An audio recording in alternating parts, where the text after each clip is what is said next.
বাড়ির গেটে গিয়া যখন হাত দিছেন দরজায়, আবু জেহেল তাকে দেখে সমস্ত বাড়িতে ভূমিকম্প শুরু হয়ে গেছে। ডাক দিছেন, চাচা বাড়ি নিও। দৌড় দিয়ে আবু জেহেল খেতে বসছিল, খাওয়ানে আসিল, আর আতো দেয় নাই, জুতো হও দেয় নাই।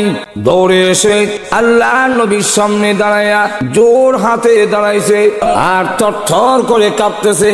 একজন আরেকজনের দিকে তাকায় আর দেখে বলে, দেখো রে আবু জেহেল আমাদের বড় লিডার কেমনে দাঁড়াইছে। কোনদিন মূর্তির সামনে এইভাবে দাঁড়ায় না, আর এইভাবে কাঁপতে কোনদিন দেখিনি। আমাদের সামনে আসলে বলে আব্দুল্লাহর ছেলে মোহাম্মদকে হ্যান করবে ত্যান করবে। আসলে তো তলে তলে তারা মিল আছে। আমরা মানি দি কেন না বড় সর্দার, না মানলে কি আর সর্দার, চলো যাই। তারা আজকে জিজ্ঞেস আল্লাহ নবী ডাকতে বলেন, চাচা এই লোকটাকে আপনার কাছে কোনো টাকা পাবে? হ্যাঁ, দিয়ে দেন। আবু জেহেল ডাকতে বলেন, হে মোহাম্মদ, তোমার ডাক শুনে দৌড়ে এসেছি, আমি তো টাকা সাথে নিয়ে আসি নাই। অনুমতি দাও, ঘর থেকে গিয়ে আনবার টাইমটা আমারে দাও। জান চাচা দিলাম। টাকা এনে দিয়ে খাপতেছে, চলে গেল।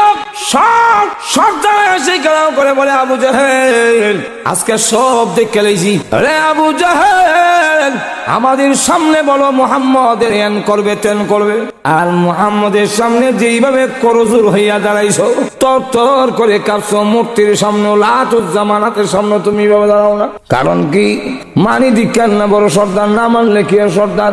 আবু জেহেল দাঁড়াই নাই, সিবা লিল্লাহ দাঁড়াইছি। সিবা কি?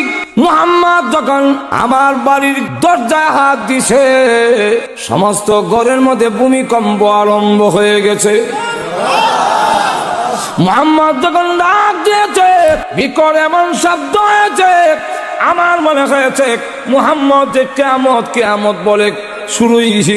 আমি আর দেরি করি নাই, ঘর নিয়ে আমার উপরে পড়ে যায়। দৌড় দিলাম বের হওয়ার জন্য, কিন্তু আশ্চর্য ঘটনা যা দেখলাম, দেখি মুহাম্মদ আমার দরজার সামনে দাঁড়ানো।